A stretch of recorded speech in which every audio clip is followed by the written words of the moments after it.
ভুতুড়ে গল্পের খোঁজ তো আমরা সবাই করি। সত্যি ভূতের সন্ধান করে এমন মানুষও প্রচুর আছেন। আবার এমন কিছু কিছু সংগঠনও আছে যারা ভূত নিয়ে রীতিমতো রিসার্চ করেন, আর তাদের কন্টেন্ট দেওয়ার জন্য গোটা পৃথিবীতে এমন কিছু কিছু জায়গা বা বাড়ি রয়েছে, বলা হয় সেখানে নাকি ভূত আছে। আমাদের এই কলকাতা শহরেই তো এমন অনেক বেশ কিছু জায়গা আছে যেখানে ধারণা করা হয় সেই সমস্ত জায়গা নাকি ভুতুড়ে, সেখানে গেলে ভূতের সন্ধান পাওয়া যায়। আজ বলবো তেমনই দুই ভুতুড়ে স্টেশনের কথা, আর সেখানে ঘটে যাওয়া কিছু ভৌতিক ঘটনার কথা। আর সেই স্টেশনগুলো আমাদের দেশেই রয়েছে। কোথায় সব বলবো। এই গুরুত্বপূর্ণ প্রতিবেদন শেষ অবধি দেখুন। আমি দীপেন্দু, দ্য নিউজ বাংলা লাইভে আপনাদের স্বাগত জানাই।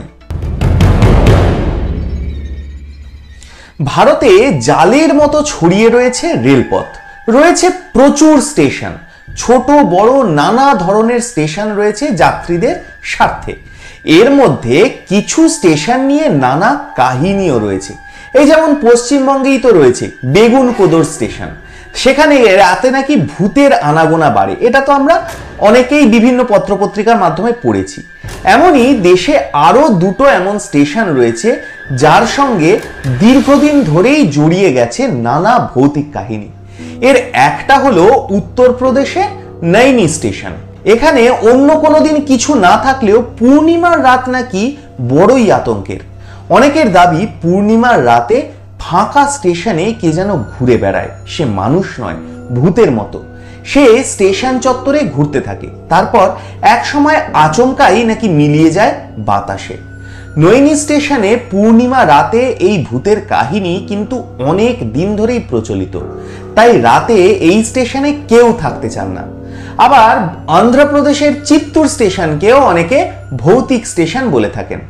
এখানে কোনো এক সময় এক মহিলা রেলে কাটা পড়েন। এই ভৌতিক তকমা তারপর থেকেই জুড়েছে চিত্তুর স্টেশনের সঙ্গে। এই স্টেশনে নাকি রাতের দিকে নারী কণ্ঠে কান্নার আওয়াজ শুনতে পাওয়া যায়। রাতের দিকে এই কান্নার শব্দ অনেক রেলকর্মী শুনেছেন বলে দাবি করেন। শুধু রেলকর্মীরাই কেন, অনেক যাত্রীও তাতে সায় দিয়েছেন। তারাও নাকি রাত্রে এই স্টেশনে স্পষ্ট নারী কণ্ঠে কান্নার শব্দ শুনেছেন। ভূত আছে কি নেই এই বিতর্ক কিন্তু চিরকালীন। বরাবর কিছু মানুষ বিশ্বাস করেন ভূতের অস্তিত্বে, আবার কিছু মানুষ একেবারেই উড়িয়ে দেন এই সব যুক্তি। এই যেমন রবীন্দ্রনাথ ঠাকুর নিজে ভূতের অস্তিত্বে বিশ্বাস করতেন প্ল্যান চেটেও। আবার নেতাজি সুভাষচন্দ্র একেবারেই বিশ্বাস করতেন না এই সমস্ত ভৌতিক ঘটনার অস্তিত্বে। আপনারা কি বলেন? আপনারাও বিশ্বাস করেন? আপনাদের মূল্যবান এবং গুরুত্বপূর্ণ মতামত জানান দ্য নিউজ বাংলা লাইভের কমেন্ট সেকশনে। আর দেখতে থাকুন দ্য নিউজ বাংলা লাইভ। দুর্নীতি রাজনীতির বাইরে এই ধরনের সব খবর জানতে চোখ রাখুন কেবলমাত্র দ্য নিউজ বাংলা লাইভে।